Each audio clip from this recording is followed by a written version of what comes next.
नमस्कार दोस्तों, कैसे हैं आप सब। मैं डॉक्टर सोनवीर सिंह, राजकीय पॉलिटेक्निक जानसठ मुजफ्फरनगर से आज के इस सेशन में आप सभी का स्वागत करता हूं। दोस्तों, एनर्जी कंजर्वेशन विषय के अंतर्गत हम chapter 3 electrical supply system and Motors का अध्ययन कर रहे थे, जिसमें हमने लास्ट सेशन में transformer and working of transformer का अध्ययन किया था कि इलेक्ट्रिकल सप्लाई सिस्टम के अंदर ट्रांसफॉर्मर का क्या यूज होता है और ट्रांसफॉर्मर कैसे काम करता है। ठीक है, ये हमने लास्ट सेशन में देखा था। आज के सेशन में हम डिस्कस करेंगे लॉसेस इन ट्रांसफॉर्मर।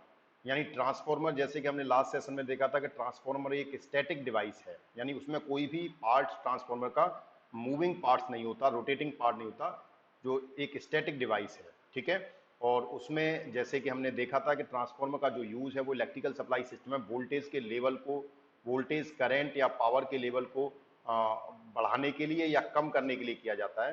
तो ऑब्वियस है कि जो भी हम इनपुट ट्रांसफॉर्मर को दे रहे हैं तो उससे हमें कितना आउटपुट मिलता है वो हमें जो है वो ट्रांसफॉर्मर की जनरली इफिशियंसी को बताता है। तो ट्रांसफॉर्मर में हमें जनरली लॉसेस देखने हैं। इस सेशन में will discuss about the losses in a transformer, कि ट्रांसफॉर्मर में कितने लॉसेस होते हैं। ठीक है, क्योंकि ट्रांसफॉर्मर से जो हमें आउटपुट मिलता है वो कभी हमारा 100% नहीं होता, यानी जो भी हमने इनपुट दिया वो यूजफुल वर्क में कन्वर्ट नहीं हो पाता। So let's start with the losses in transformer. तो types of losses in the transformer, कितने तरह के लॉसेस ट्रांसफॉर्मर में पाए जाते हैं वो हमें देखेंगे। तो सबसे पहले लॉसेस इन द ट्रांसफॉर्मर, पहले आता है आयरन और कोर लॉसेस। ठीक है, पहला लॉस होता है आयरन लॉस और कोर लॉसेस, ये फिक्स लॉस होता है। ठीक है, और ये लॉस फर्दर अगेन दो पार्ट में डिवाइड हो जाता है, हिस्टेरेसिस लॉस और एडी करंट लॉस। ठीक है, hysteresis loss and eddy current loss.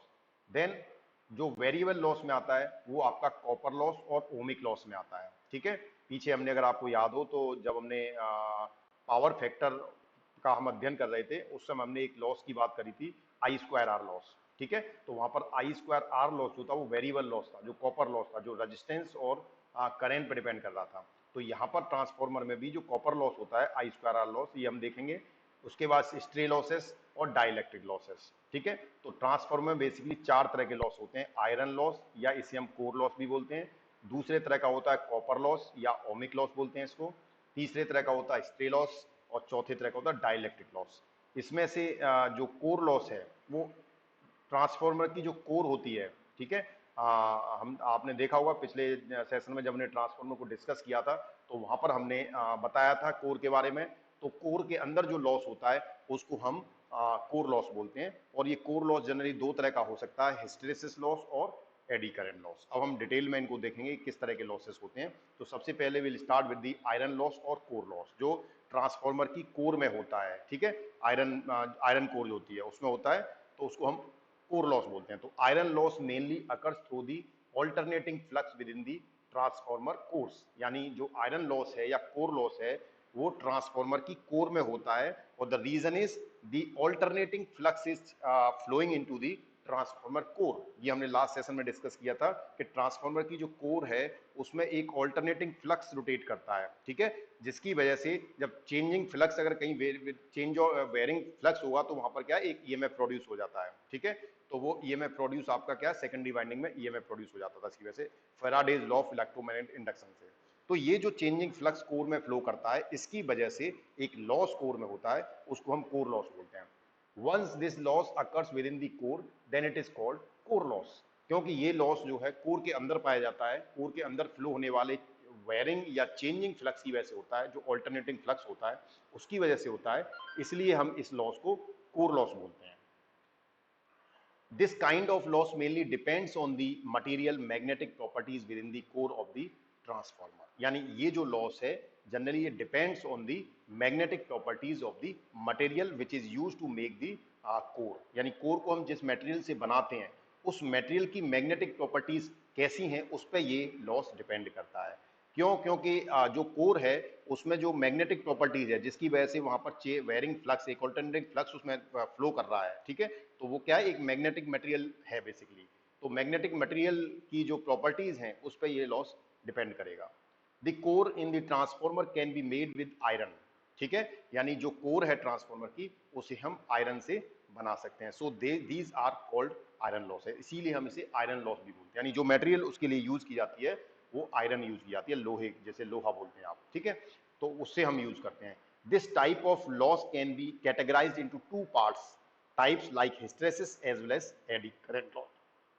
अब इस कोर लॉस को हम दो पार्ट में डिवाइड कर सकते हैं, one is hysteresis loss as well as another one is eddy current loss, ठीक है। तो ट्रांसफार्मर का जो फिक्स लॉस होगा, ये फिक्स लॉस भी कहलाता है। ट्रांसफार्मर का जो कोर लॉस या आयरन लॉस है, जिसे हम फिक्स लॉस भी कहते हैं, ये दो तरह का होता है, हिस्टेरेसिस लॉस और एडी करंट लॉस। अब हम हिस्टेरेसिस लॉस को एक बार समझते हैं कि ये क्या है।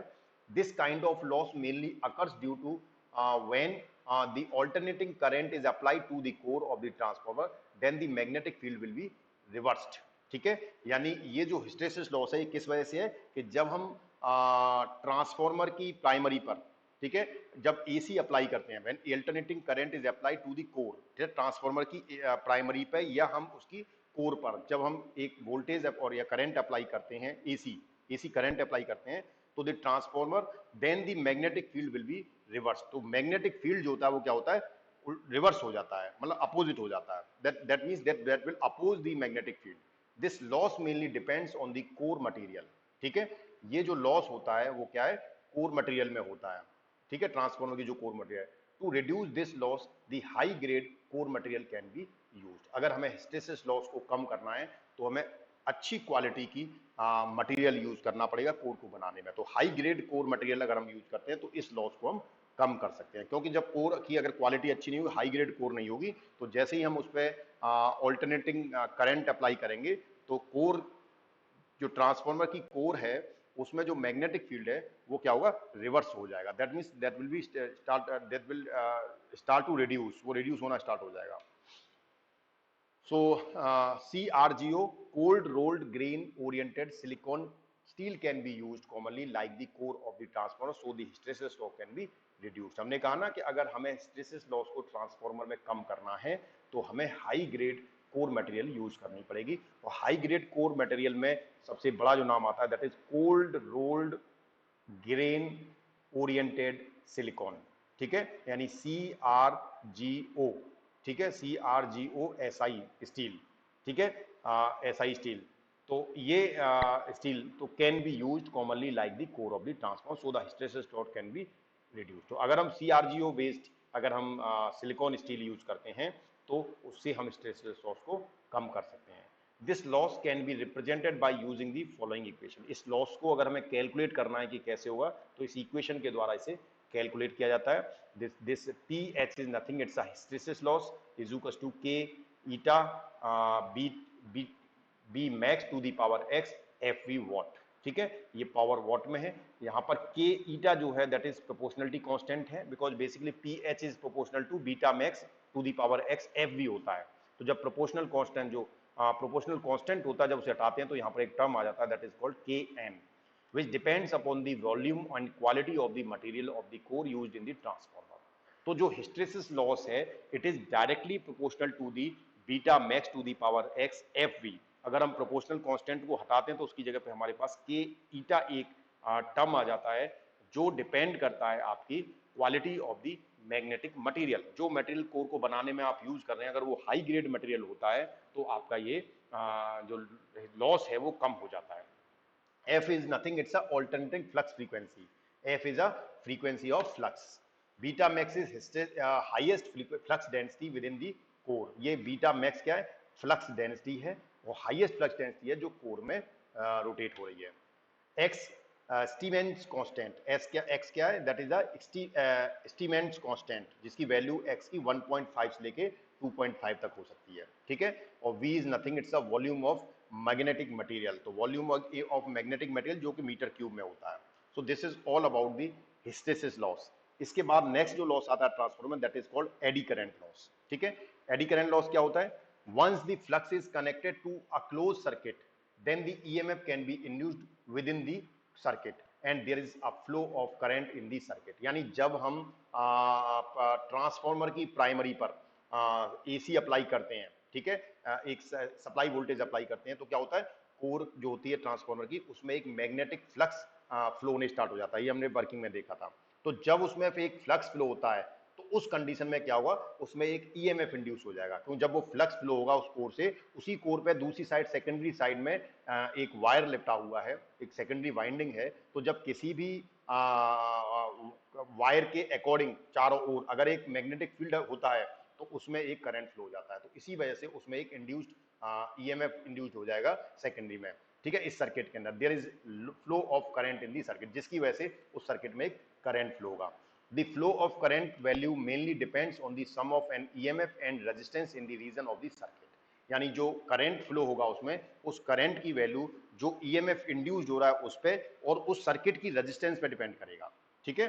तो since the core of the transformer is made with conducting material, this EMF circulates currents with in the body of the material. क्यों? क्योंकि जो कोर है ट्रांसफार्मर की वो एक कंडक्टिंग मटेरियल से बनाया जा रहा है, एक मैग्नेटिक मटेरियल से बनाया जा रहा है जिसमें करंट कंडक्ट हो सकता है, उस कंडक्टिंग मटेरियल से बनाए, इसीलिए ये जो करंट इंड्यूस हो रही है ये करंट उस कोर में फ्लो होती है, ठीक है, दिस करंट कोर की बॉडी में।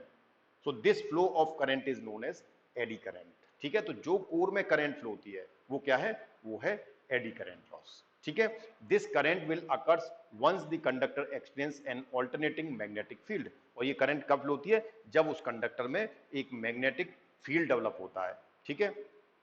सो एडी करंट लॉस को हम कैसे कैलकुलेट करेंगे, as these current are not responsible for doing any functional task then it generate a loss within the magnetic material. यानी इस करंट का हमारे लिए कोई यूजफुल वर्क नहीं होता, ये यूजफुल नहीं है, ठीक है। ये केवल क्या करता है, जो आपका कोर है उसमें एक लॉस जनरेट करता है मैग्नेटिक मटेरियल में कोर के अंदर, ठीक है। तो इसीलिए हम इसे लॉस की कैटेगरी में डालते हैं। So it is called as an eddy current loss. This loss can be reduced by designing the core with this thin lamination, यानी कोर को जब हम डिजाइन करें तो उसमें पतली लेमिनेशन कर दें, ठीक है, तो उससे हम एडी करंट लॉस को रिमूव कर सकते हैं। तो यानी कि हमारे पास जो फिक्स्ड लॉसेस हैं, कोर लॉस या आयरन लॉस, उसमें दो तरह के लॉस हमने देखे, हिस्टेरेसिस लॉस और eddy current loss. AD current loss, hysteresis loss को हम कैसे कम कर सकते हैं, हाई ग्रेड क्वालिटी की core material, magnetic material use करके। और एडी करंट लॉस को हम कैसे कम करेंगे, एडी करंट लॉस को हम कम कर सकते हैं अगर हम कोर को थिन लेमिनेशन के साथ में यूज करें, ठीक है। So the eddy current equation can be derived by using the following equation. Eddy current loss को हम कैसे कैलकुलेट कर सकते हैं, तो PE is equal to KE beta max to the beta max square T square F square V watt, ठीक है, जिसमें KE is nothing, it's a proportional constant, और PE is nothing, it's a eddy current loss, power है, eddy current power loss है। तो इसमें KE क्या है, this is a coefficient of eddy current, it's value depends upon the nature of magnetic material like volume and resistivity of the core material, the thickness of lamination. यानी हमने कहा ना कि एडी करंट लॉस जो depend करता है आपका magnetic material पे, कि उसमें हमने किस तरह की उसमें इंसुलेशन किया, उसकी रेजिस्टिविटी कैसी है। तो इस KE को जो कॉफिशिएंट है, ये एडी करंट लॉस का कॉफिशिएंट है। इसकी वैल्यू जो निर्भर करती है वो रेजिस्टिविटी पर डिपेंड करती है, वॉल्यूम और रेजिस्टिविटी पर, और कोर के मटेरियल पर, और थिकनेस ऑफ लेमिनेशन। यानी इतने सारे पैरामीटर्स को अगर हम कंट्रोल करते हैं तो we can control the this parameter proportional constant KE। Fine, beta max is nothing, it's a maximum value of flux density in weber per metre square. ये फ्लक्स डेंसिटी की मैक्सिमम वैल्यू है beta max, जो weber per metre square में है। T is a nothing, it's a thickness of lamination in meter। हमने कहा ना कि कोर में जो लेमिनेशन, लेमिनेटेड कोर होनी चाहिए और थिक होनी चाहिए, थिन होनी चाहिए, तो ये T जो है, this is nothing, it's a thickness of the lamination which is done into the core. F is the frequency of reversal of the magnetic field in hertz। तो F is nothing, it's a frequency of reversal of the magnetic field जो hertz पे है, और V is nothing, it's a volume of magnetic material in meter cube। So this is all about the eddy current loss। उसके बाद हम आते हैं copper loss, ठीक है, कॉपर और ohmic loss. So copper loss, यहाँ थोड़ा सा ये मिस्टेक है इसमें, आप देखेंगे आप तो ये COPPER आएगा, टाइपिंग मिस्टेक है, ये आपका CUPPER हो गया है, तो इसको हम COPPER कर लेते हैं। So this is the COPPER, copper loss, copper और ohmic loss. So copper loss occurs because of the ohmic resistance in the winding of the transformer. Copper loss जो होता है वो एक वेरिएबल लॉस है, और एडी करंट लॉस और जो आपके हिस्टेरेसिस लॉस थे, जो आयरन लॉस होता है या कोर लॉस होता है, वो फिक्स लॉस होता है, ठीक है, वो फिक्स रहता है, वो ड्यूरिंग दी ऑपरेशन वो चेंज नहीं होता। एक बार डिजाइन हो गया आपका ट्रांसफार्मर, उसके बाद वो लॉस फिक्स रहेगा। लेकिन जो कॉपर लॉस है, ये अकॉर्डिंग टू दी ऑपरेशन उसमें लोड किस तरह का कनेक्टेड है उसके अकॉर्डिंग ये वेरी करता है। तो कॉपर लॉसेस जो हमें मिलता है वो एक ओमिक रेजिस्टेंस लॉस है और जो कि वाइंडिंग में होता है, ट्रांसफार्मर की वाइंडिंग में। If the current of primary and secondary winding of the transformer I1 and I2, अगर ट्रांसफार्मर की प्राइमरी की करंट I1 और सेकेंडरी वाइंडिंग करंट I2 है, then the resistance of these winding is R1 and R2। और in winding की resistance को अगर हम R1 एंड R2 कंसीडर करते हैं, so the copper losses that occurred in the windings are I1 square R1 and I2 square R2। तो अगर हम वाइंडिंग में कॉपर लॉस कैलकुलेट करेंगे तो अगर प्राइमरी वाइंडिंग की करंट I1 है, रेजिस्टेंस R1 है, तो इसके अक्रॉस जो कॉपर लॉस होगा वो I1 स्क्वायर R होगा। इसी तरह से सेकेंडरी में अगर देखेंगे तो सेकेंडरी में अगर करंट I2 है और रेजिस्टेंस R2 है, तो सेकेंडरी के अक्रॉस जो कॉपर लॉस होगा वो I2 स्क्वायर R2 होगा। ठीक है, so the total copper loss will be, तो टोटल कॉपर लॉस अगर हम ट्रांसफार्मर में देखेंगे कॉपर लॉस, तो that will equal to I1 square R1 plus I2 square R2। यानी प्राइमरी के लॉस को अगर हमें ऐड कर दें प्राइमरी वाइंडिंग के और सेकेंडरी वाइंडिंग के अगर हम लॉस को ऐड कर दें तो हमें टोटल लॉस मिल जाता है। These losses varied according to load, so it is also called a variable loss। जैसे हमने कहा ना कॉपर लॉस वेरिएबल लॉस होता है, जो ड्यूरिंग दी ऑपरेशन ट्रांसफार्मर की इसकी वैल्यू बदलती रहती है अकॉर्डिंग टू दी लोड। ठीक है, ये लोड के अकॉर्डिंग परिवर्तित होता रहता है। उसके बाद तीसरे तरह का लॉस हमने देखा था स्ट्रे लॉस। स्ट्रे लॉस क्या होता है? These type of losses in a transformer can be occurred because of the occurrence of the leakage field। यानी ट्रांसफार्मर में अगर किसी भी तरह की लीकेज है, कोई भी ऐसा फील्ड है जो लीक कर रहा है, उसकी वजह से ये स्ट्रे लॉस हमें मिलता है। As compared with copper and iron losses, the percentage of stray losses are less, so these losses can be neglected। लेकिन अगर हम कंपेरेटिवली देखें तो जो हमारे पास आयरन लॉस है और जो कोर लॉसेस हैं उनकी जो मात्रा है वो लॉसेस जो हैं वो स्ट्रे लॉस की तुलना में बहुत ज्यादा होते हैं। यानी स्ट्रे लॉसेस अगर उनसे कंपेयर करें तो बहुत कम होता है, इसलिए हम इस लॉस को नेग्लेक्ट कर देते हैं। ठीक है, इसकी क्वांटिटी इतनी कम है क्योंकि लीकेज करें basically this is only due to the leakage. अगर लीकेज होगी तो होगा, ठीक है, तो ड्यू टू द लीकेज होता है और बहुत कम लीकेज होने की वजह से ये जो लॉस है वो काफी कम होता है, इसलिए हम इसे इग्नोर कर देते हैं। This leakage flux includes eddy current that appears all over in metal parts which are under the magnetic leakage field called as the stray loss। ठीक है, this leakage flux induced eddy current that appears all over in metal parts। तो जो leakage flux है तो इसकी leakage flux की वजह से एक eddy current प्रोड्यूस हो जाती है that will appear all over in the metal parts which are under the magnetic leakage field called as the stray losses। ठीक है, तो जो this is only due to the leakage। Stray losses can be reduced by minimising the leakage flux. तो जो flux आपका alternating flux जो आपका core में अगर रोटेट हो रहा है, फ्लो कर रहा है, अगर उस फ्लक्स में कहीं भी लीकेज होता है, अगर लीकेज फ्लक्स होता है तो उसकी वजह से ये स्ट्रे लॉस होता है। अगर हम उस लीकेज फ्लक्स को किसी तरह से मिनिमाइज कर दें तो हम इस लॉस को कंट्रोल कर सकते हैं। और फोर्थ तरह का जो लॉस हमने देखा था दैट वाज डाइलेक्ट्रिक लॉस। ठीक है, डाइलेक्ट्रिक लॉस क्या होगा? This loss mainly occurs within the oil or insulation of the transformer। यानी ये जो लॉस है डाइलेक्ट्रिक लॉस, ये ट्रांसफार्मर में जो ऑयल भरा जाता है, ठीक है, जैसे हमने air cool transformer, oil filled transformer, इस तरह के डिफरेंट टाइप ऑफ ट्रांसफार्मर देखे थे according to the cooling material, cooling according to the cooling, हम उसे कैसे कूल कर रहे हैं, एयर से कर रहे हैं, ऑयल से कर रहे हैं। ठीक है, उसके अकॉर्डिंग हमने ट्रांसफार्मर के टाइप्स देखे थे लास्ट सेशन में। तो अगर ट्रांसफार्मर के ऑयल में, ठीक है, ऑयल या उसके इंसुलेशन में कुछ भी अगर हमें ऐसा मिलता है, यानी ये लॉस मिलता है जनरली, ये लॉस यानी कि या तो हमें ऑयल में मिलेगा या इंसुलेशन में मिलेगा। ठीक है, here oil is an insulating material. यहां पर ऑयल को जो हम यूज कर रहे हैं एक इंसुलेटिंग मटेरियल की तरह यूज कर रहे हैं। Dielectric loss occur when the solid insulation get damaged or the oil get damaged or the oil get deteriorated or its quality decreases over the time। यानी डाइलेक्ट्रिक लॉस होने के कारण क्या क्या हो सकते हैं?